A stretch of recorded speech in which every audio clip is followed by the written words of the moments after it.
Do you want to give back to your community? Do you like writing and giving detailed reports? Can you keep your composure in dire situations? Are you willing to collaborate with others? Well, if you can see yourself answering yes to these questions, then you should consider pursuing a career as an FBI agent. In order to get into this job, you can receive a bachelor's and master's degree in criminal justice psychology, accounting, computer science, language, or law. It is recommended for you to have 3 years of prior work experience before applying for FBI.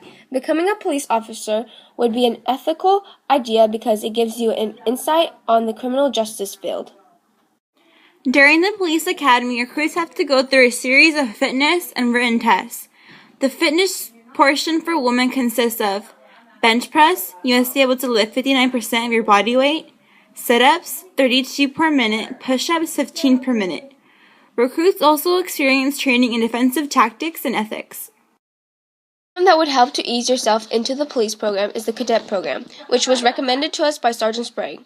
The cadet program is a series of trainings over a course of time that gives us administration of justice students a unique opportunity to apply what they learn in the classroom to real-life situations under the direction and supervision of district police officers, to gain knowledge of responding to calls for service on campus, writing crime and incident reports. And now that you have completed the cadet program and the police training, you have successfully become a police officer. After you have been in the police force for 3 years, you can either choose to remain a police officer or pursue a career in the FBI. When you have finished the application process, recruits are then asked to partake in a training program in Quantico, Pennsylvania.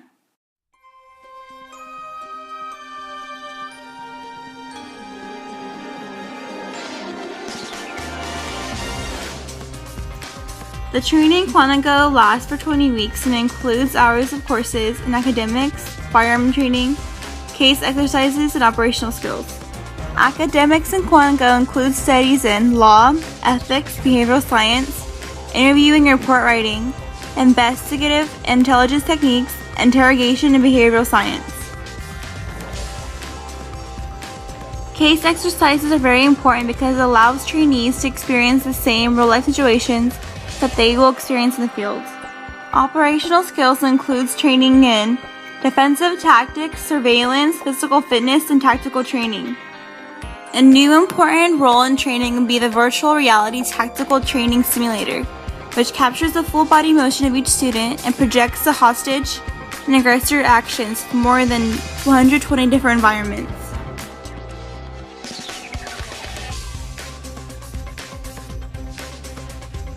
Firearm training includes proficiency in shooting a shotgun, pistol, and a carbine. Trainees must fire 5,000 rounds of ammunition during their training. When attending the training at Quantico, the starting salary is $43,705, while in the 16-week training. Upon graduating, the salary ranges from $53,743 to $58,335, depending on their assignment. Not only do FBI employees get paid, they also get paid excellent benefits, including life insurance, retirement benefits, time off benefits, commuting fares paid for, and more. Showing a comparison between the amount that FBI employees get and police is $74,300 for detectives and criminal investigators, $55,270 for police and sheriff's patrol officers, and $55,210 for transit and railroad police. When talking to Sergeant Sprague, one of the advantages of being part of the police force is the benefits when retiring is really high compared to other careers. Becoming part of the FBI or police force also includes helping the community, which is also a reason why the benefits are higher than most jobs as they risk their lives every day. Another benefit of having a job in the criminal justice field is that they are never stuck in an office 24/7, as well as they're never performing the same task every day. They get to work with different people and then get to write about what they saw. Being a part of the FBI consists of walking, running, and being up and about. A job like the FBI can never be predicted the day before. A benefit for being part of the police force longer is that you then can pick the shift that might be suited for you.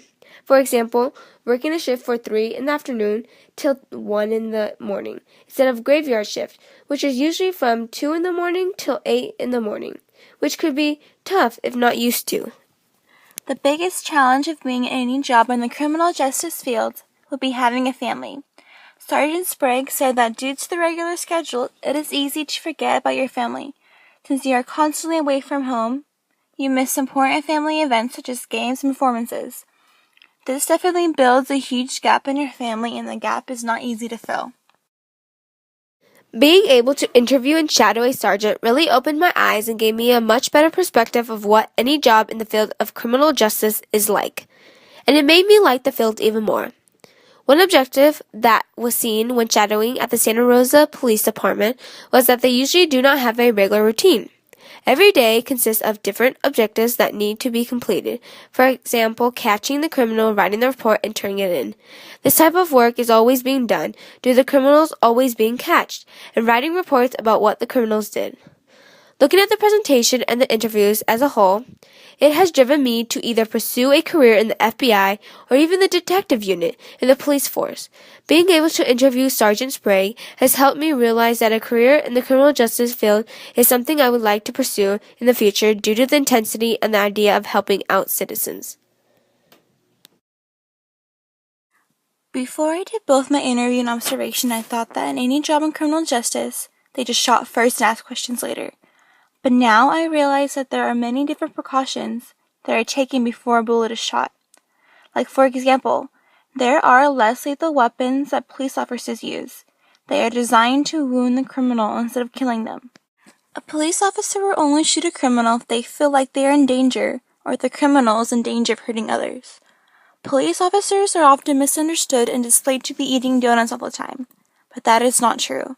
They are constantly on guard for any type of disturbance, whether it has to do with a burglary or shooting. Overall, both my interview and observation motivated me more to pursue a career as an FBI agent. I want to pursue this career not just for the excitement, but for the ability to protect the people who cannot protect themselves. Bad boys, what you gonna do? What you gonna do when they come for you? Bad boys, what you gonna do? What you gonna do when they come for you?